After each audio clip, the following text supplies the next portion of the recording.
Good afternoon. A warm welcome to those attending and also to our viewers watching live on the Council's YouTube channel, Hillingdon, London. Details of the business to be considered today is shown on the agenda, copies of which are available in the room, and it is also accessible online under the live broadcast. For those present in the room and intending to speak, please note that you will be filmed and any statements you make will be recorded and made public. For those solely observing in the room today, you may wish to know that the camera is angled away from the public gallery where you are sitting. At the end of the public part of the meeting, when the committee moves to discuss any confidential matters, the live broadcast on YouTube will be cut. A reminder to anyone speaking today that your voice will only be audible online if the microphone is switched on, and that will be shown by the red light appearing. The fire alarm. We're not expecting a fire drill, so if the fire alarm does go off, please follow officers to the fire exits and out of the building to the designated meeting point. Mobile phone and tablet devices for those in the room. Please switch off any mobile devices now or place them on silent. Please note that councillors on the committee may use their laptops or tablets during the meeting to view the agenda paperwork. Residents' feedback forms. If you are minded, can you please complete one of the yellow residents' feedback forms? The information on these forms is intended to help us improve the way that we run our meeting. Forms can be completed and left in this room for collection after the meeting, or completed and returned by post to the addressee on the form. If you are watching on YouTube, you can also complete the form online, and there is a link below the broadcast. Declarations of interest. Please ensure that you identify which item you have an interest in. State whether your interest is pecuniary or non-pecuniary, and give the reason that you have an interest. Members need not to declare an interest in any item on the agenda where they have already listed this interest on the register of interest. Furthermore, you do not need to declare an interest just because, for example, you're a ward councillor. So, we will now go through the agenda. Just to introduce myself, I'm Councillor Becky Hagger. I'm chairing this subcommittee this afternoon. We will go round and introduce ourselves to my right. So, I'm Ryan Dowell, Democratic Services Officer. Darren Davies, Vice Chairman of the committee. Councillor Nelson West, a member of this committee. Munira Jimbar, helping to represent Shah's Halal Food. Zabi Yakrang, Director of Shah's Halal Food Oxbridge Limited. Lois King from the licensing team, case officer for this application. Gurnam Baines, legal advisor to the committee. Thank you. Do we have any apologies of absence? So we've got apologies from Councillor Gardner and Councillor Smallwood, and we have Councillor Davis and Councillor Nelson West substituting. Thank you, Councillor Nelson West and Councillor Davis, for coming in at short notice into this committee. Do we have any declarations of interest in any matters coming before? No? Okay. Just to confirm that all items of business are marked in Part 1 and because considered in public. Have we had any notification in advance or urgent items? No. Thank you very much. Okay, today we will be looking at the application for a new temporary street trading pitch licence on Pield, Heath Road, Uxbridge, and I shall hand over to our Regulatory Service Officer, Lois. Good afternoon, everyone. Thank you, Chair. You will all have received the report bundle and agenda and will be familiar with the application. This is a hearing to consider an application for a new temporary pitch street trading licence, 3 metres by 2 metres inside, on private land outside Jinli Chinese Restaurant, 92 Pield Heath Road, Uxbridge. The application was submitted by Mr. Yakrang, Director of Shah's Halal Food, who is here today. The applicant seeks a new pitch licence because the pitch is within 7 metres of the public highway and therefore falls within the definition of a street according to the London Local Authorities Act 1990 as amended. The applicant intends to cook and sell Mediterranean street food from a food trailer on this pitch. The application was consulted upon with the following: ward councillors, the council's highways team, street scene enforcement team, parking services, transport and town centre projects team, environmental protection team and the food health and safety team. The application was also put on the council's website as per our street trading policy. The purpose of the consultation is to seek assurances that the applicant's proposals satisfy the requirements of the legislation and that they are suitable to be licensed. This new application has attracted 2 objections from local ward councillors. These are appended as appendices 4 and 5 and can be found on page 49 onwards in the pack. The council's highway team have also submitted an objection which can be found at appendix 6 on page 57 of the pack. The committee will have noted from the report bundle that a local ward councillor advised on the 19th of April 2024 that the food business was open and trading, and also that a fixed penalty notice was issued on the 7th of May 2024, and I can advise that this was paid. Since the drafting of the report, I can update the committee as follows. A local ward councillor advised on the 12th of June 2024 that they had seen the food vehicle open and trading, and again in an email dated the 18th of June 2024. A further fixed penalty notice was issued on the 15th of June 2024, and I've been given to understand that to date the fixed penalty notice has not yet been paid. The applicant subsequently advised on the 19th of June 2024 that they would like to operate at the Ginley site under a street trading licence held by one of their senior managers. However, the street trading licence being referred to was for a specific pitch that had been issued by the London Borough of Lambeth. Should the committee be minded to grant the licence, I would request that the committee refer to Appendix 3 of the report, and this is the Council's adopted street trading policy, and that can be found on page 20 of the pack. In paragraphs 4.1 and 4.2, you will find more information in terms of the length of time for the duration of the licence and what is suitable for a temporary licence application. The committee may also wish to attach additional conditions to the licence to deal with any concerns raised in the objections.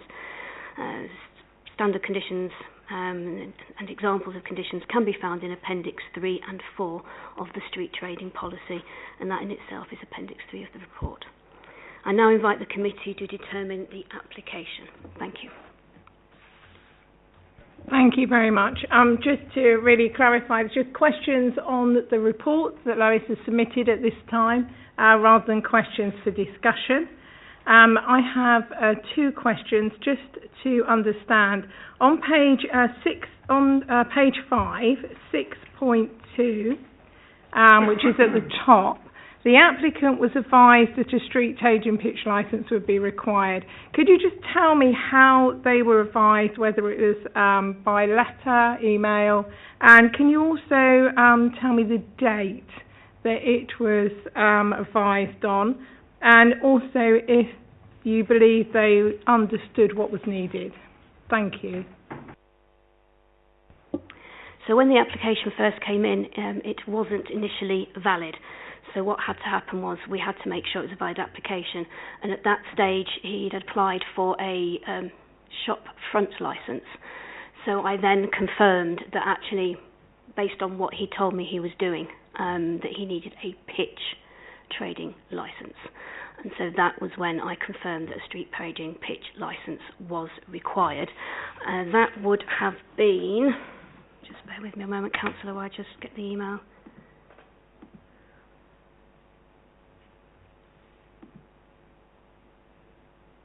Yes, so I sent Mr. Yakrang an email on the 9th of April advising him that he'd applied for the wrong type of licence initially and that he needed a pitch trading licence. That was on the 9th. You will also see in the report that there is at Appendix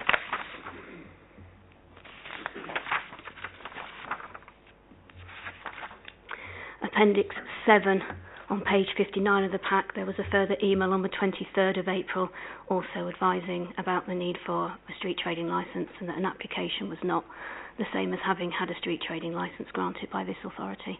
And both of those emails were there, so it was all email communications. Thank you very much. And you were saying that the last fixed penalty notice hasn't been paid as to date. That's my understanding, having checked with the team concerned this morning. And finally, the street trading licence was actually a Lambeth street trading licence. Yes, Mr. Yakrang sent me an email saying that he had a street trading licence, and when he sent me a copy of it, which was very helpful, and when I had a look at it, there was a named pitch on that licence, and the licence itself had London Borough of Lambeth headings on it and was signed by their head of regulatory services, so it's not applicable here in Hillingdon. Thank you very much for confirming and sharing that information, Lois.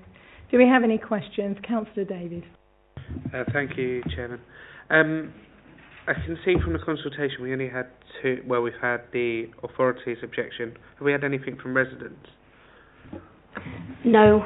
No representations from residents, just from the ward councillors. And did we consult with houses within the area, or did we just post online? I couldn't see that in the report. Yeah, it's not in the street trading policy for us to consult directly with residents. We do with the ward councillors, who are de facto representatives of local residents, and we also posted it on the internet on our website. There's no requirement for a pitch licence application to have a notice displayed at the site. Thank you. Yes, Councillor Nelson West. Yeah, is there any representation from interested parties like the police or anything like that at all? The police are not consultees as far as this application is concerned, Councillor. Thank you, Lois. We now go to the applicant, so it's over to you if you'd like to inform us about your trading and give us a summary of your current situation. Thank you. So I just want to start off by saying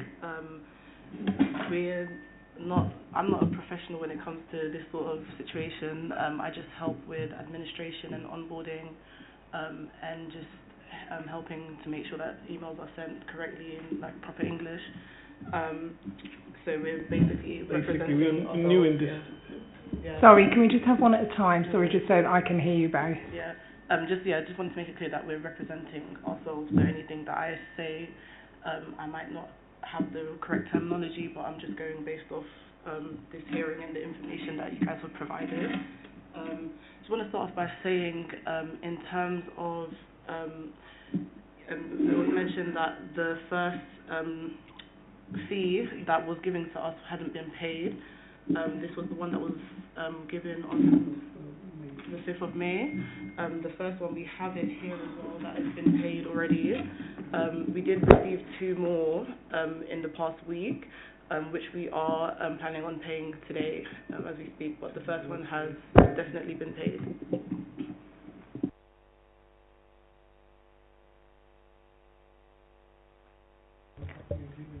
Sorry, can you turn your mic on, please, when speaking? Thank you. I have agreement from the landlord, and the agreement has he's signed it here with me for the parking. I've been given 2 parking bay from Jen Lee Chinese restaurant for my customers, as I have already put it signs. I have the evidence for that as well, that guiding customers where to park their car. So we have like 2 space for the car park for that. Okay, can you explain your business for me, please? So can you start sort of from the beginning and explain exactly why you started it, what you were doing, obviously the heart, everything from the beginning of when you started your business. Thank you. In here, I started it in March. It was, I think, 26th of March. As I was told that in private land we can do trade, as we are standard with the Food Standard Agency. We're registered. So I started it in that way, and I had no knowledge of am I not supposed to do this one. But then I just apply. I want to expand because our food is a really amazing food from the streets of New York.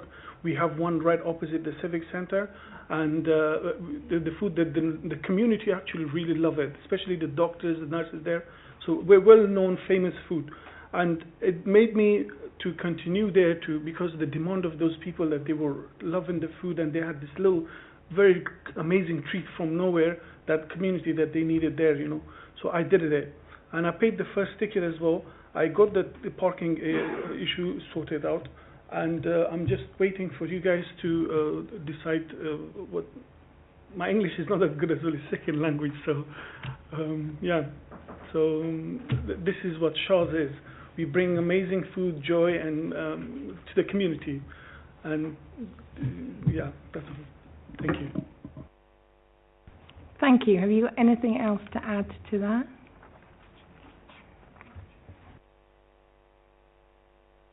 Okay, so I think it might be we can try maybe and ask some questions around the information that's in the pack, which is the statement that you've got in there and that we've been given. Can you just confirm that you understood that you were needing a street trading licence to trade? I didn't know that. Somebody, because I've seen a lot of people, they're doing trading on the private land, so I didn't know, but that's why I applied for it. I wanted to expand like in another location in Hillingdon, different areas, so this is where I need a street trading licence. Can you confirm the size of your pitch? 3 meter by 2 meter. Can you confirm your opening and closing times? 11 till 9:30. Sometimes we close at 9. From 11. What is the time? 11 till 9. 11 a.m. till 9 p.m. Okay, 11 a.m. till 9 p.m. because I think we actually have 11 o'clock here. So. That's right. That's the one we have. Yeah. Okay, so can we just confirm, I just want to make sure we've got the right details on here, on this application. 11 till 2300 hours, is that correct? Yes, ma'am. Yes, good. I have got a few more questions, but I'm going to wait for the discussion area. I'm going to hand over to my colleague, Councillor Davis. Okay, you say, thank you, Chairman, sorry. You say in the report that most of your customers walk to the venue. How do you know that they walk? This is what I want to know. Are we saying that they're deliberately walking from their house there, or are they parking in other roads, or do you not know? They have plenty parking outside, opposite the Tesco's there. They have parking all around, even to the hospital as well. The local community, they walk it. They come by walk. Car. Can I just add, a lot of our customers, as you mentioned already, are from the Hillingdon Hospital, and any other workplaces are around the Hillingdon. We're also, as you know, the hospital is the closest hospital to the Heathrow Airport as well, so we do get a lot of customers coming from Heathrow. I would say most of our customers are on foot because it's kind of the I don't know the professional term, but the vibe of Shah's Halal food is meant to be like a street food type of thing. So we do get a lot of customers on foot. The customers that do park, obviously now we've let them know that they have to park at a designated space. But yes, most of our customers do come on foot. Thank you, Chairman. I'll leave it there. Thank you. Any other questions on the report that we've been given? No? Okay, thank you very much. We do have officers who have submitted.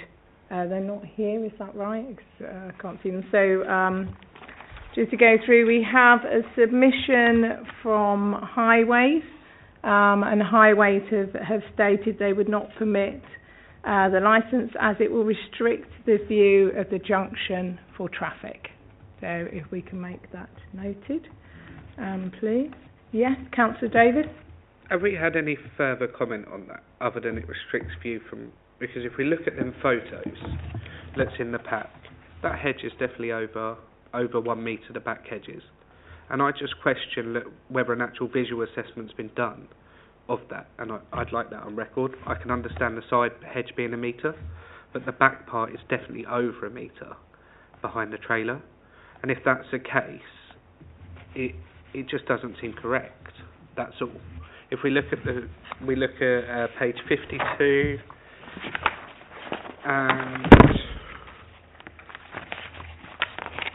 and also page 51, you can see a side view of the trailer, or you can see a front view of the trailer.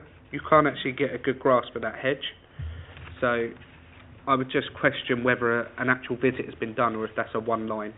And it's a shame that the highways officers are not here to give evidence on that.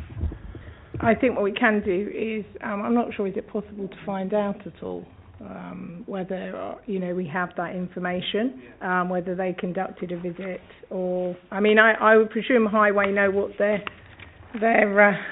qualifications are in the highway, so I presume that they are aware of what the dangers are, I would presume, but I do take that on board, Councillor Davis. So I'm not sure whether we can find that out, Lois, if it was a site visit. All we have, I'm afraid, Councillor, is the representation as it is, and that obviously they're not here to provide any further information. I'm not Highways officer, so I can't answer on their behalf, I'm afraid, sorry. Okay, not a problem at all. Thank you, Councillor Davis, for bringing that up. Yes, Councillor Nelson West? The power source I've been looking at is extension coming from the window. Just wondered if that's been looked into health and safety. Okay.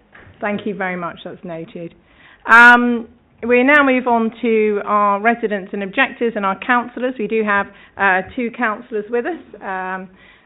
We have Councillor Gohill and Councillor Shamdell. It's Councillor Gohill. Thank you, Chair. Good afternoon. Can I just clarify before? Am I allowed to ask applicant questions? Yes. Is that a yes? I'll just check with legal. Hold on a minute.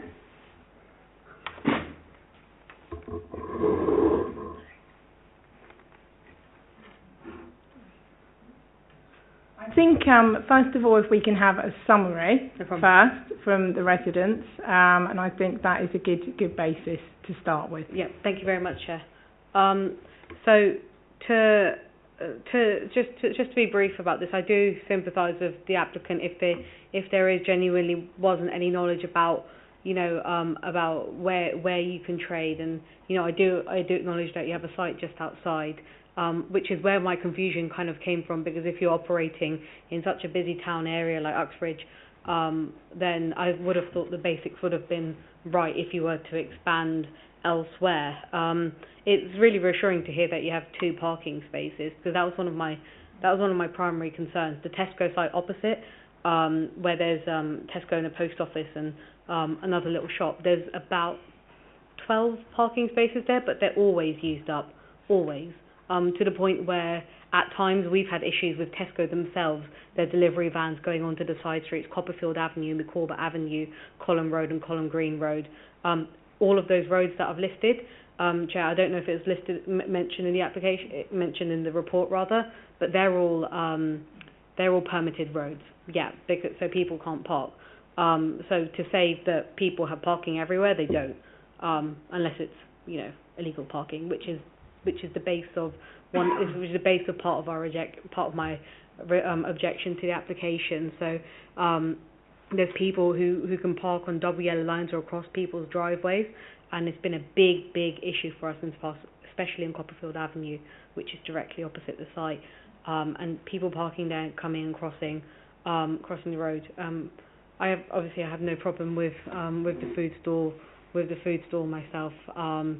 In actual principle, I think it's great to have something nearby, but there's also an added element of the closing hours. It's a residential area nearby. I know there's the hospital, but everything around it, apart from the hospital, it's all houses. It's all people living there. It's people with young families as well. So to close at 11 p.m. every single evening, including Sunday as well, It's just something that maybe you can look into and maybe reducing your hours. You said in person that you typically close around 9. If that were included in the application, one of my objections you'll see in the written report, I said around 8, 9 o'clock would have been perhaps more suitable. So maybe that's something that can be taken on board. My other to answer a question that Councillor Davies asked around. Okay, we're not going to do any questions. So I've just checked that one. Okay, that's fine. Thank you. To answer something that Councillor Davies mentioned earlier in the report around the highways and the viewing. If you're driving up Colham Green Road and taking a right onto Pield Heath Road, that's where the site is on your right. Typically, if you're in a car, especially a smaller hatchback like I drive, you'd be able to see a double-decker bus coming through, and it's a main throughway. With the top of the site, you can no longer see that, unfortunately. But one of my main objections isn't actually mentioned. I'm not sure if it's an actionable point by the committee, but I'd like to mention it anyway, in that there isn't any safe crossing there. For people walking from the hospital, there's a roundabout. They do have a crossing nearer to the bus stop, but even if they want to cross through Colham Green Road, or if they want to walk further up Pield Heath Road and cross from there, there's near Copperfield Avenue, there's no safe crossing. And especially during the night time, it's well lit. The road is well lit for a typical residential area, but I'm concerned it's not well lit enough if someone were to be walking, especially in darker hours. And I fear for residents who might want to get hit, who might get hit by cars, not want to get hit. Sorry. So that kind of sums up a number of my concerns. That being said, I have no initial objection to the actual place being open. I think it's nice to have something for the hospital staff, especially. But I think I just wish it were better thought through. There's some elements that we've had over the last few months, like the sign on the hedge outside. I mean, if you're running the one outside there, you should kind of know you can't just put a sign up outside on the side. It's very distracting for people, and it's not quite warranted. And the multiple FPNs, the first one should have been a signal. It should have been a signal to stop trading and make sure the application is proper, and then go through that way and then continue. But then to get another one as well, and I know it's reported by us, but it's residents telling us. It's residents telling us nearby that, why are they allowed to be open there? We haven't seen any signage nearby. We don't know if it's the same owners of the Gin Lee restaurant, obviously or not, but it wasn't clear to them beforehand, and they're concerned about people parking over their driveways to go and get a quick bite of food. That summarises my objections, but I'm curious to see what the applicant has to say, maybe adjusting some of those measures if that makes it more palatable to the committee. Thank you. Thank you very much. Thank you. Questions? Right, Councillor Davis. I'm going to make you earn your money today, Councillor Gohill. I'm assuming that you've been out and done some ward work and knocked on doors. What has the feedback been about the actual site itself? Have you had any feedback? So can you clarify? Is it the actual act of them trading on that site? Yeah. Not that much objection to them trading on that site, to be honest. It's more the impact it has on them. So it's more the impact of blocking their driveways, blocking their pathways, as they're exiting. So it's more about the getting it right rather than not being there. Can I just confirm that you did, when you were knocking for residents, was it Copperfield Avenue and Colham Green Road? And McCorber. And McCorber. Okay. No, perfect. Thank you very much. That's it. Thank you, Councillor Davis. Just to clarify, the subcommittee are allowed to ask questions to councillors. I just wanted to clarify that. Thank you very much, Councillor Gohill. Thank you for that comprehensive report. Councillor Shandell.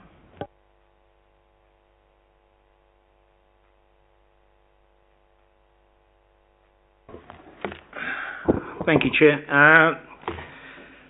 I'm not as welcoming as Councillor Hector Gohill's suggestion that we welcome this food stall in the location which it presents itself on many accounts. We were given a notice of application after we noticed this rather ghastly sign put on a hedge. This place has just propped up, and the hours of operation. There was a electrical wire coming out of the building, which all suggested this wasn't thought out, it wasn't right first time, and it wasn't legal. Lewis was approached, questions were asked. We did get, and it's a bit confusing at the moment because what's been said, what's been written, what's been documented, and what the applicant is now saying seems to be not quite right. If we start with the opening hours, first of all, 11 to 11, I understand Lewis has spoken to them and they've come back with 12 to 10, and now understand the applicant was saying 11 to 9:30, and now it's changed to 11 to 11. I'm not sure whether it's ask the audience 50-50 or what the opening hours go. We've got to be very concrete. In terms of the law itself, I mean, public safety, prevention of public nuisance, and the appearance of the trading area, we do have concerns because with the restaurant, you park your car, you go in, the doors are closed. So the noise is the noise nuisance. It's controlled. Here, as the applicant and the applicant's representative has said, they're getting people from Heathrow Airport, Hillingdon Hospital, and these are all walking customers. Now, the noise nuisance, unfortunately, will then be present. It's out in the open. It's there to see. They have nowhere else to stand. They'll be out. So the noise will be there. So will, in terms of against the prevention of public nuisance, there's nothing that's been presented or in the information pack, say for about litter. I mean, any takeaway, as you know, be it major multiples, whatever, there's litter everywhere. There's no litter pick there. There's nothing at all in the plan. It's not thought out. I must add, his food is nice because I have tried it downstairs. The food is very nice. But at what cost? The applicant has a cart there, and I saw one the other day in Brent.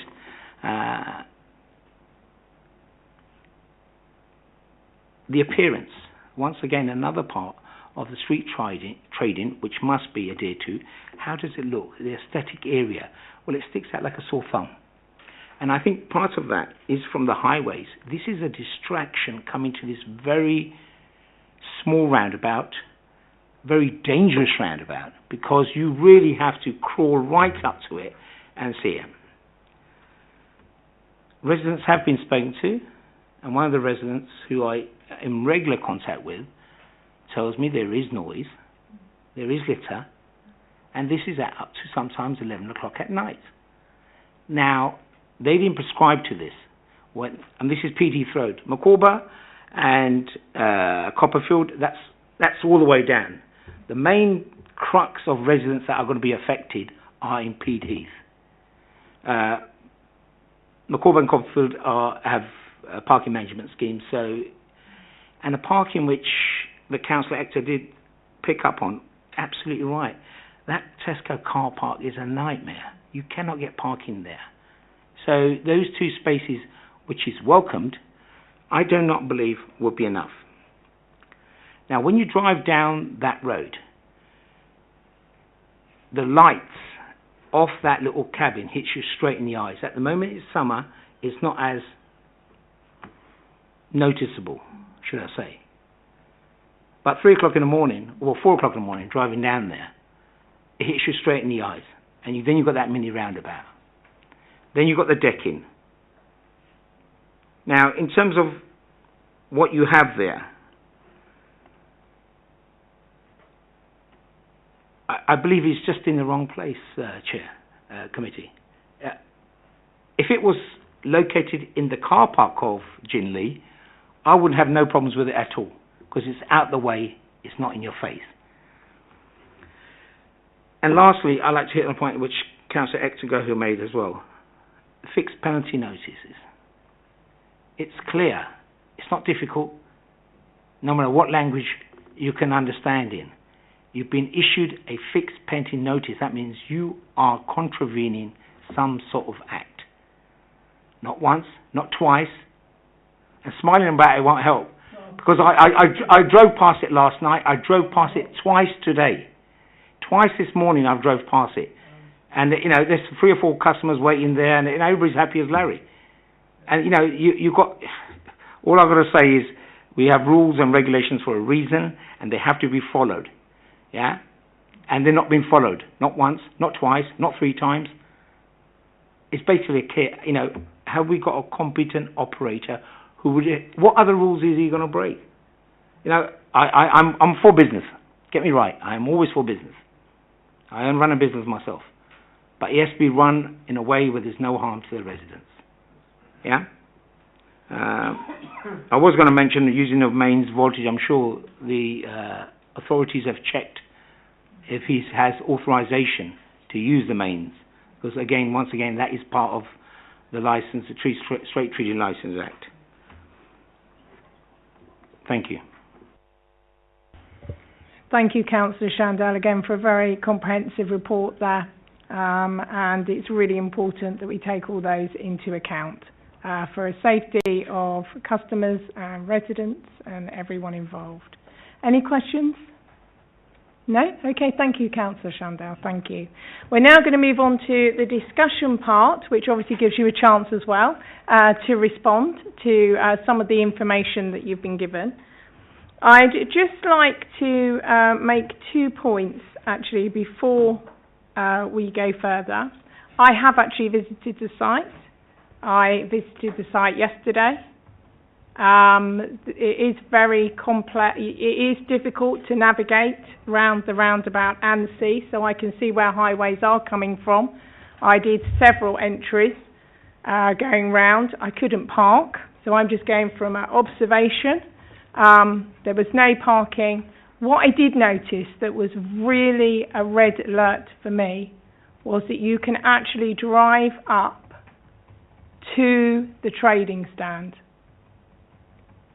Now, I wonder, what your opinion is on that, because you're saying to us that the public, most of the people are walking, most of the people are using the area are actually on foot. But, and this is a big but, someone was driving, you could drive, because obviously there's a drop curb, there's a clear area, you can drive right up onto that area, and that to me is a massive dangerous concern for the people using it and also for the people driving. So just a comment from you on that. What's your observation about that? What do you think? Have you taken this into account? Is it something that you've already looked at and have said, oh, okay, but there's no restriction? So there's no restriction in that area. Thank you. Yes, ma'am. There's Amazon parcel as well, right next to us as well. People, they park up for the Amazon. And again, like I said, I've put it big signs. Now, 2 parkings there, been permitted, contract sign. All the customers are going to be going straight to using the Gin Lee's car park. It's not a small car park. You can fit easily 100 cars in there. And again, it's specially permitted for me to use that place. There is not going to be any issue. And again, behind the bushes, I cut it down. It was 2 meters. Before it was 2 meters. I have pictures. I cut it down. It's 2 meters there. So there was no way of creating some kind. My trailer is going to create some kind. Sorry, I think my question is, how are you ensuring the safety of pedestrians? That's my question, that's all. By putting more signs. I'm going to probably put more exact signs that don't allow anybody park in front of the... but again, like I said, there's Amazon as well. And I'm not going to I put it already signs. I have pictures that nobody's going to be parking there and using this one, creating some kind of hazard for the public. So that's the main priority. I've already done that, put it signs. big parking at the back. Everybody's happy, the landlord, everybody, we can park it there. And on the electricity as well, we have the electrical certificate, we fixed it. We got it from main power. There's no issue of completed it. Thank you very much. I still didn't really understand how the safety for pedestrians would be paramount, but thank you. Just a minute, and then you can speak. Thank you very much. Also, on coming in, it's quite evident, isn't it, that there are guidance, there's regulations. Councillor Shandell and Councillor Gohill both said about the fines that are in operation. How can we be confident that you know the regulations, the rules and the guidance of running a business full of safety for the public in the Borough of Hillingdon, when already there have been fines that haven't been met? So what would give us reassurance that you understood the because I think this is what it's about, it's the understanding of the regulations and guidelines that we have here in Hillingdon. They're here for a reason. We do love food. It's not that we don't want to stop businesses, it's not that we don't want serving food, but it needs to be in the appropriate place and it needs to be on the appropriate guidance. Thank you, ma'am. I'm young and I have family as well here. I have opportunity. And this opportunity for me to, as a young, to build up in this country is struggling. It's a huge struggle at the moment, everybody knows. And I'm a franchisee. And I'm doing my best to provide for, they're looking up to me. So now this place, the signs, I will put massive, again, another one, massive sign to assure the people that not to park their car there. And this is actually about the regulations I'm asking. So just to clarify, you're talking about the fixed penalty fines in specific? I'm speaking about everything. I'm speaking about the regulations that you need to adhere to whilst having a mobile unit, a fixed unit. So the regulations that you have to adhere to under the street trading licence. Sure, ma'am. I need to. I'm learning. I'm learning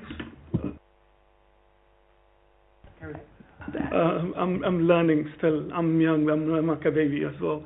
But give me an opportunity, and I assure you, I'm the best. I can give you the best, even though my English is broken, and I can give you that assurance that this community will be proud of me. 100% of mine is there that I'm gonna do according in the regulations. Just one final question. Can I ask why you haven't liaised and why you're still opening and running, and why you haven't liaised with officers, please? Because it was clear when I was driving past, because I couldn't get parked, unfortunately, but that you were trading and running. Yes, ma'am, that's true. At first I didn't know, but people, when they came, they start coming. They're coming. There are a lot of people coming. Now, that's the only reason made me keep opening the people they wanted me to be open. And I didn't know the reasons that I should have been closed. I know I should have closed. That's why I paid the first fine. And I'm going to be paying the other 2 fines as well. It doesn't matter how much I'm going to be, I will pay for it. But I just, for the people, look at the Google reviews there. It will tell you all this stuff, that how happy these people are for that only reason. Otherwise, if you want me to close it today and now, I will close it now. It is. Yeah, I think what we're saying is that we're more than happy as a council to have worked with you at any prior point to this. But the question really is that reaching out and coming to the council, even the council when they're supplying you notices, that you would ask, why is this and what's happening? I'm going to pass across, I know we've got lots of questions, so I'm going to pass across to Councillor Davis. Thank you. My first question is to Lois.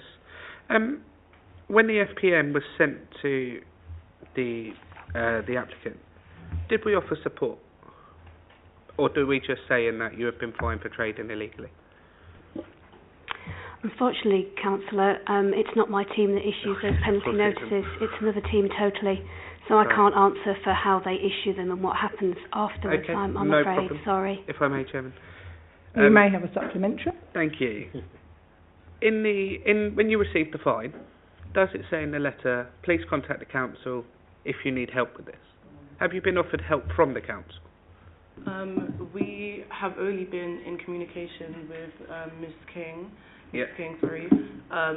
We did, on several occasions, try to contact the council via email and through phone call, to which we literally had no sort of communication up until about maybe like 2 weeks until we heard back. And what we heard back from was basically just to say that there was going to be a hearing. But in terms of our issue, because we did want to originally appeal against the penalty, but we just decided to pay it, and just to try and continue to get our application so that another one wouldn't come. But of course, at the end of the day, the right thing to do is just to pay it and, to close down. I think also, can I just add that I can accept that on our side there's a mistake of, doing things our way, because at the end of the day, our intention with opening in Hillingdon was that we're on a private property. In terms of dealing with the council, we thought it would maybe just have to be like one or two things that they might need to see and to make sure to prove that we can be there. But apart from that, we was basically planning on operating through Jinli Chinese restaurant and their permissions to be there. So I think that's where the confusion came. Once we heard from the council, it's just like, are they allowed to do this? Are they allowed to say that we can't trade here even though we're on private property? And then that caused a lot of confusion, which led to a delay in us actually taking the right steps forward after. Councillor Davis. Thank you, Chairman.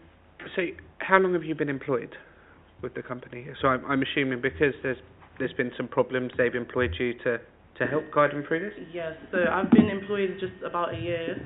I've known Zabi personally for about 5 years. I used to work just literally opposite here since I was 16, so I know the borough very well. I know the customers, I know what they like and all that sort of thing. So he hired me to help him just with anything administrations and English basically. Thank you. I'll leave it there for now, Chairman. Thank you. I just want to ask a question on top of actually Councillor Davis's, which has just come to light for me. So thank you, Councillor Davis. Do you have another unit? Did you say your other unit was here, or? Use your mic. One is opposite the Civic Centre. Another one is in Hillingdon, which is near the hospital. So my question to you is, if you already run a site up here, this one here, how come you weren't aware of the regulations that was needed? Again, it's a franchise. It's a big company, and I'm just a small part of it. So probably I'm a small shareholder there. So that's where I'm talking from. So it was under another person's name. Is the company is under the other person who has a street trading license and everything they have, but because we weren't informed. They were also not informed that you can't do it in a private land as well. Thank you. I understand. Thank you very much. Any other questions? Councillor Nelson West. Yes, Councillor King, Ms. King. Was there any ASB reported to you or to any other interested parties, like from the Chinese or Tesco, any at all, just in the immediate area? Council, obviously, as a licensing team, we're not necessarily the first team to be notified of any antisocial behaviour in that particular part of the borough associated with this mobile food vehicle. But what I will say is that our street scene enforcement team and also the environmental protection team were consultees to this application, and as you can see from the pack, there was no response, no representation submitted by either of those two teams. So read from that what you will, I guess, Councillor, but they haven't made me aware of any particular issues in that area. But that's not to say there aren't or there are, but they're not here to be able to answer any of those questions, so I'm afraid we'll have to take what's in the pack. Thank you. Thank you. Any further questions? Councillor Davis. I just want to raise something that the councillors mentioned. What's your litter policy? So, if you've got a food van opening, how are you managing the litter in the area? We have bins, we have inside, we have outside, we have even the car park as well, where we put the oil waste, we put the black bins, we put the cardboards, we have all in this, all there signed, everything according to the... So do you have someone going out on a rota to litter pick the area to make sure that there's no rubbish on the highways? Have you got a litter policy? Of course, yes. Okay. Can you confirm your opening times? So it's a bit confusing. So I pretty much believe that you're open from 10 to 11.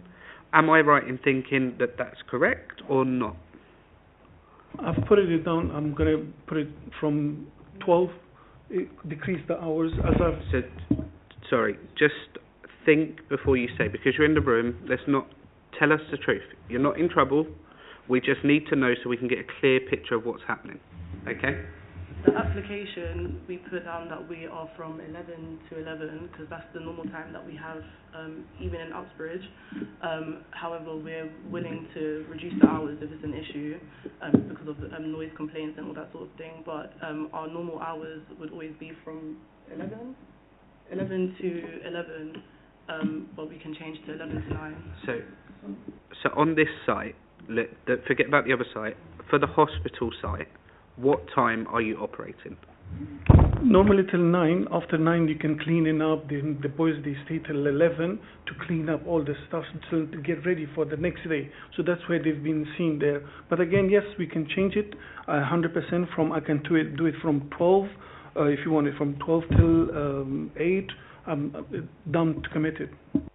So just for the record, you operate from 11 till 9, but the staff are there until 11 o'clock, cleaning down and setting up.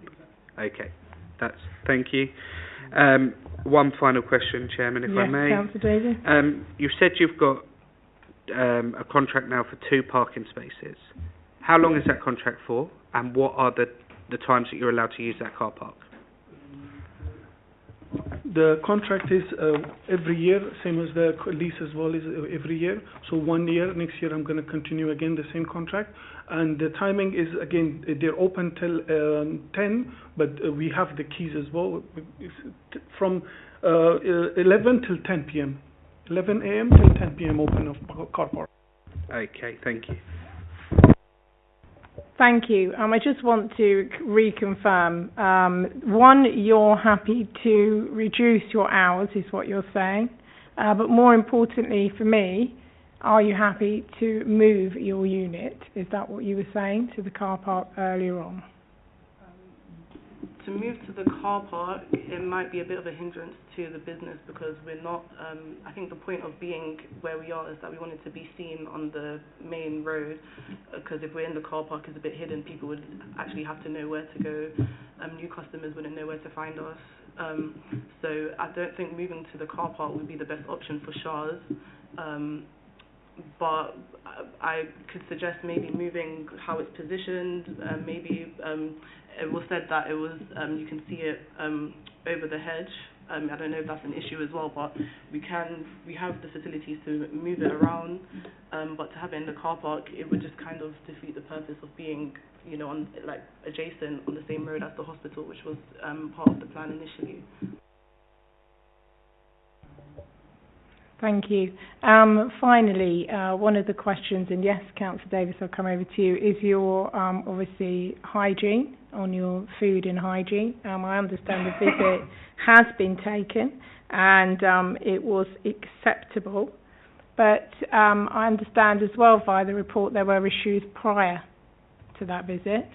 And I understand, from Councillor Shamdell's reports and the letters that we've had a problem with the electricity supply and actually plugging it in, and so forth. Can I just ask for future, how are you going to manage this? How will you understand what is required? How will you know what is legally allowed? And so forth, really, going forward. I think what I'm looking for is some reassurance, and I'm not quite getting it at the moment. So I think my main concern is the reassurance around it is a very small area. It is a really dangerous area. We've already highlighted the cars coming in with the access. We've highlighted the Amazon, parcel thing. We've highlighted that we've got both pedestrians and cars using it. We've highlighted that we've got fines still outstanding, and we've highlighted that we have had a check on the food that was being cooked and also how it was run, and Councillor Shamdell said about the electric, how it was plugged in. All these things, there hasn't been any forward plan before they were put in. They've just been actioned. So what I'm looking for is the prevention, the groundwork, looking into it, really coming up with just a way forward, a map of how you're going to tackle this. Can you help me out a bit? I think it's important to state that once the original plan obviously was to use basically what was provided by Jin Lee. As he's mentioned before, running the one in Uxbridge, that's been there for years. So whoever was the one to start that street trading application, that had already been dealt with. So we weren't basically taught how to the proper way to go about things, which is our mistake. And moving forward, we have now sorted out the electrical issue, the issue with the hedge and all of the hedge and it being cut down and moving the trailer so that it's not, I think was it within 7 meters of the sidewalk and all that sort of thing. We've now sorted out a parking agreement as well to make sure that that's not an issue as well. So I think it's obvious that as we're going, as you said, there's a lot of actions being made, but there wasn't a plan. I think that's very evident, and we are still trying to make sure that this sort of thing won't happen again. Now that we've got kind of these things in place, we know, okay, if we're going to be trading with someone that's meant to be on a private land, we need to check with them that these sort of systems are in place already prior, which was our mistake. We should have checked with them and said, will the council be okay with this? Will they be okay with this? And we didn't do that because from what we had seen already, the Chinese restaurant is there. That little opening of where customers come to park right outside of the trailer has always been there. So in our head, it's just like, why would an issue come now with us coming here? But after hearing everything today, honestly, it does completely make sense. So to answer your question, I think it's just a thing of learning and moving forward. And putting these systems in place, which we have already started to do. In terms of the fine, again, that's honestly something that is a bit out of my control. As I said, I don't know if it's been put in your system, but we have paid the first fine, and we do plan on paying the rest of them as well. So yeah, and we also we want to comply, and we want to make sure that we have things in place. We could suggest maybe hiring security that can make sure that nobody is, parking right outside, or making sure that we implement into our staff that they actually regularly make sure that the bins are being taken out. If they see anyone with a shark bag or the container that's empty, make sure you pick it up, and all these things as well. So I think it's just a matter of training our staff, letting them know this is what needs to be done, and also for us as well to put the right things in place so that these issues are not an issue and that we can kind of regulate them as well. Just picking up on one of the things you mentioned about moving the trailer so it's not 7 meters, how would you do that? So we had, I think we moved it with a car. How do you move the trailer? Tow truck, he does it. Tow truck, then they come, they just tow it up and they fix it. It's a trailer, so it's easy to move it in and out. Yeah, but is there enough room? Is I think what I'm saying. I know you could get a trailer to move it. What I'm stating is there enough room to move it so it's not within the 7 metres. That's my question to you. Would it be better for because would it be better for the trailer to be moved like more inwards? I'm sorry, I'm trying to understand where what's wrong with the positioning of the trailer, so that we can kind of understand, like, is it like a move forward, a move back, like what is yeah, it? no worries. I was just picking up on your point there about moving it, and that's It can be moved. It has been moved. Sorry, it's been moved before already. the 7 This is the metres. second, like, kind of final move, so we can move it back into how it was originally, which it wasn't like positioned the way it is now, but it's possible to move it. That's the point I'm trying to make, but I just don't know. What was the position of it before? It was backed up against to the wall, not facing the hedge. Sorry, it's a bit hard to explain. I'm trying to visualize it, but yeah, it was facing towards Tesco, so it was more pushed up towards the Amazon collection thingy. So yeah. Do we have a picture at all of that? Yes, I think it can be found online as well. I'll Google.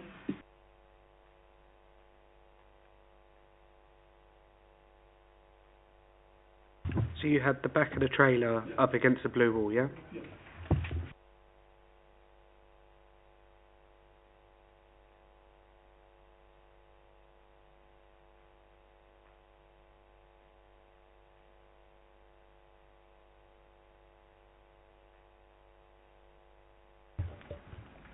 Thank you. I just want to get a clear understanding of the difference of where it is now to where it was, and what set this ball rolling, really. Councillor Davis. Right.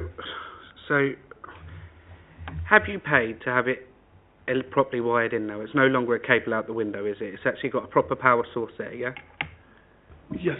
Yeah, fine. So I can see that. I can see the ERIC report, but I was a bit confused with that. What's gone on? So it's got a proper socket on the wall that you can plug it into. From mains, everything, yes. Yeah, fine. Okay. If I may, Chairman, Yeah. are you tied to the design of the vehicle? If there was to be a condition that it had to be a certain colour, a certain style, a certain light, part of your contract, can you change that? Yes, I can. Yeah, so even though you're a franchise, you can change the outside layout of the van if you needed to. As long as the shows is there, the lightings, anything else, I can change it. Yes. So if I wanted it to be a green van, you could change the colour of the van to green? No. No. So you are tied into the look of the outside of the van? Yes. Okay, thank you.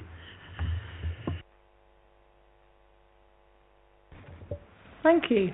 I think we've had a very good, clear discussion over everything. I wish to thank you both for being honest and for coming in and actually giving your view as well.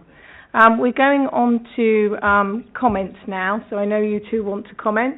Just want to make sure that it's comments and we're not going to get into the questions, which is why I sort of waited. So comments on what you've heard, please. Thank you, Chair. And thank you, Councillor Chandler, for letting me go first. I've been waiting. My mind's been bubbling with questions. So one of the things the applicant has said is that on a typical day, they're open until about 9 o'clock, and the last 2 hours are cleaning up and whatnot. Now, I've just looked on Uber Eats where they're listed, and they're listed on Uber Eats from 11 till 11. So if someone at 10 o'clock or 10:15 makes an order, I'll be curious to know what happens then, if given that they are meant to be shut at 9.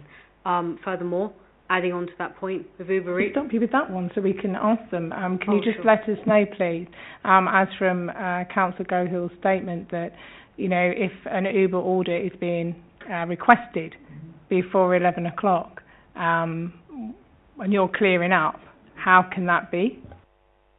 I'll just change it from now today on. I need to get onto that. I'll change it. I'll give you the evidence. I'll provide it back. It's going to be done till 9 p.m. And if it was against that, shut it down. And yes. So I think there's a lack of clarification around what's been happening. Sorry, Chair, if I could get some clarity through you. What's happened so far? What's happened up till today? Absolutely. If I can ask you that. Yeah, absolutely. And I think that's where we're struggling with, is to have the clarity from the hours that you've got stated on this sheet and actually what you're actually doing. I would presume that what you're trying to say, and again, do correct me if I'm wrong, is that if there's not a lot of people there, then you might well shut early if there's no Uber orders. So it's a bit of a flexible hours. I think that's what. Is that correct? I would say up until today we would basically still operate until 11, but as you said, it can be modified. But yes, we would probably still allow Uber Eats orders after a certain time to come until the restaurant is closed. But I want to also just say that there probably are some days where we'd stop orders after a certain time as well. But yeah, we can always make that change. Yes, that would be my assumption as well. Thank you. Any further comments? There are a few, the Chair, thank you.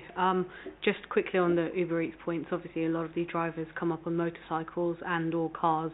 If they come in motorcycles, which we know about 95% of them do, I think that's reasonable to say, do they drive straight up to the premises, or do they go around the back and then walk all the way round, or do they park on the double yellows outside or in the Tesco site? If I could get a bit of clarity where they would be parking, and or do they park in the two specific spots that they got assigned, which again, when I looked on a satellite view, would be at the back. Yes, thank you for raising that, and I think that's a really good point, because as we know, we do have quite a vast amount of Uber Eats, and their mopeds and cycles can be quite of an antisocial behaviour issue as well, and danger. So can you just explain where they go? Do they come right up to the cabin? Where do they park? Etc. etc. Some drivers, because obviously they would see that where Shard is located, they would just think to just pull up right outside of the trailer. So some do that. And then also we've got the Chinese restaurant also takes orders. So some of their drivers would be parking just outside of their door, which is the entrance to the car park at the back, which has more than enough space for about 2, 3, 4 drivers to safely park there. And if needs be, they could also go into the car park. So some of our drivers would see the Chinese restaurant's drivers parking closer to the car park, and would just automatically assume it to go there, because as a motorcycle driver, it doesn't really make sense to just park right outside where customers are walking and stuff. So they would probably just lean more towards the car park. But there's no designated area other than no, not as of now, but we can always put that in place. But no. Can you tell me what percentage you are having Uber deliveries? What's your percentage of trade on Uber? It's very low at the moment. It's not much. Probably like £20 a day. The drivers, 1 delivery or 2 delivery, but again, mainly China, Genli's restaurant is busy. So you see all those people that they park up in front of this, all Genli. They do probably like 2,000 more than that a day. So our one is nothing. And again, we've trained my colleagues. We tell the drivers always park it at the back. All of them knows. We tell them. Yeah. Thank you for that. So it's very limited what you're saying to me. Let's make this clear. That you're saying that there isn't very many Uber orders, probably about 2, maybe 3 a day, and you're saying that there's no designated space for them to go, but you're also saying that they do actually go to the car park. But you're saying that there hasn't been a pre-plan, but you're happy to do one, but there hasn't been a pre-plan for the Uber drivers. Right, that's just good clarification there. Thank you very much, and thank you, Councillor Gohill. Any further comments? Yeah, sorry, Chair. I have a couple. So I just around that, I'd like to just raise a bit of concern generally, just for customers, and I would also go as far as saying residents, given a lot of residents also work in the hospital, given most of your clientele are hospital workers, they are also ipso facto residents, and I'd be concerned about them maybe getting hit by a moped. I don't know if it's a conditionable action item for the committee to apply some sort of barrier or barrier or anything of the sort, or maybe a suggestion to the applicants if they wanted to. I don't know if okay, they can't. That's fine, no problem. My next question was around, there's a question surrounding the location of the actual site and whether you'd be willing to move it, and the representative has said that they want to stay there because it's a visible location. My answer to that would be that Jinli there's a large pole on the site that says Jinli on it. If they were to move, I'm sure they could probably negotiate with their landlord to put in a Jinli sign underneath, Shah sign underneath Jinli, so they know it's within the same site. McDonald's does it all the time, like when they're in, or shopping centres do it. It's just a suggestion there. It would probably make things a lot safer. But my initial concerns do still stand. If I was to make any comments, I'd be interested to hear the opening and closing hours, but there are real concerns, especially about resident safety and driver safety and passenger safety as well, given that the road is used a lot by ambulances, double-decker buses, and cars, motorbikes, etc. Thank you, Chair. Thank you very much, and that's all noted, so thank you. Councillor Shandell, comments? Thank you, Chair. A few comments on the submissions made. The applicant mentioned 100 car parking spaces. Could that be confirmed that there's 100 car parking spaces at Jinli? Thank you, yeah. His comment about location, what's the best way to put it?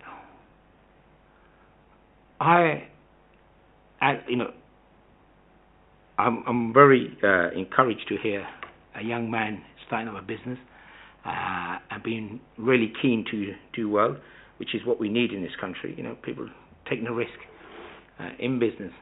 But is he open to change of location? We heard from his representative suggesting location moved into the car park would be detrimental to the business, but I think, comment from myself, a lot of restrictions would go. You won't need a street trading license. You'll be above 7 meters, whether that they can think of. I'm still concerned about the opening hours because I'm still confused about realistically what is going to happen, because the comment made by the applicant was quite clear. People come in, that's why I've stayed open, that's why I haven't shut. So if that is the driving force of the business and the customer trumps everything else, then what else will it trump? So if the applicant was to have 25 customers asking for 10 kebabs each at 11 o'clock at night, what would stop him doing this? So that is my concern. And I think they should. I'm not sure whether he's fully aware of what he is saying, and with this applicant's representative, that is what the committee will decide on, because the committee is not a teaching vessel. You know, appropriate representation should be brought along, and you should understand. And the chair made it very clear to you guys. So I'll be really interested in, as Councillor Davis mentioned, Chair, this is not to catch you out. We're not here to play games. This is to have a responsible business, looking after a resident. It's not all about, so those are some of my comments on what has been presented, Chair. Yes, thank you, Councillor Shamdell. I'm just going to take those over, so thank you for highlighting that. So can we confirm, please, that you have 100 car parking spaces? That was the first one. I'm sure, yes. Yes, ma'am. Yeah. So that is a yes, you are sure there's 100 car parking spaces? From my head, I can count it. Yes, there is 100 car park. Yes, more than that. I just want you to, again, it's not a trick question. There is definitely, because I am led to believe there is not. Ma'am, if it's not 100, minimum it's 80 of them, 80 car park is there. If it's, I can count it for you. Yeah, I think we'll stop there because I don't want to go deeper into this issue. I think for me you should know whether there is or there isn't and how many there is. So I'm not going to go into a debate over how many car parking spaces. There should be an awareness of how many there are. The timing is, so just to clarify, because again we're talking about the timing, we have here in the application 11 o'clock till 11 o'clock at night basically. That's the timing here. What I'm hearing from you is that you're happy to adjust those hours, so I just want to make that clear. So you're telling me you're happy to adjust those hours to 9 o'clock? 9 o'clock. Okay. 7 days a week. Yeah? Okay. I just want to be, so we can go on forever. We're going to nip this in the bud. I would like to bring the discussion to an end now, and we're just going to hear closing remarks from each party. And that is in reverse order. So I know, councillors, you've had quite, you've led a very robust discussion already. Is there any further comments you'd like to make? Just that I hope the applicant holders have taken notes from what's been said in this committee.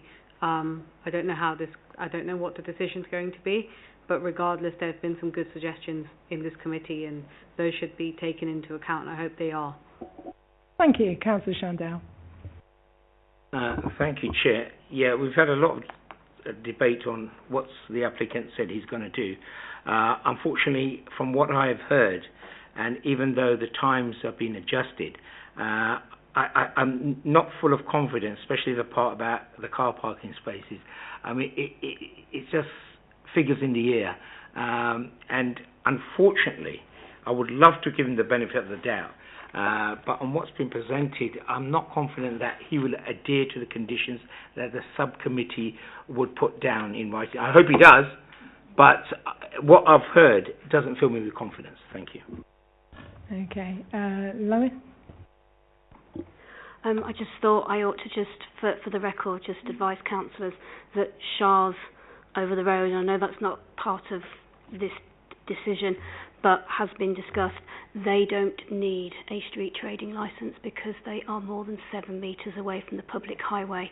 So I just thought I ought to just clarify that, because there has been some of that linked into the discussions today, and I just think it's important just to set the record straight for your decision-making process. That I've checked our records, we don't have a street trading licence for them, and that's because it's 7 metres away from the highway on private land. So it's the crucial bit is 7 metres. It is. Thank you very much, Lois, which is why you're quite correct why we brought it up, because this is really important, the 7 metres. Okay, and the applicant, can I have some closing remarks, please, from you both?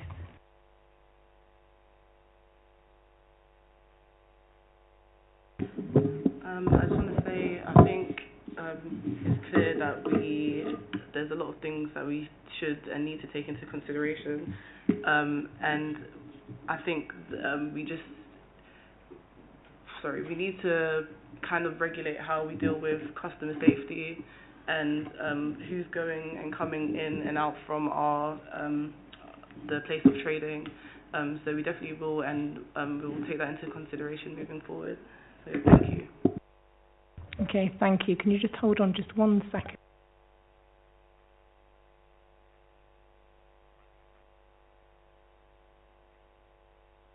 Sorry, I just wanted to confirm something.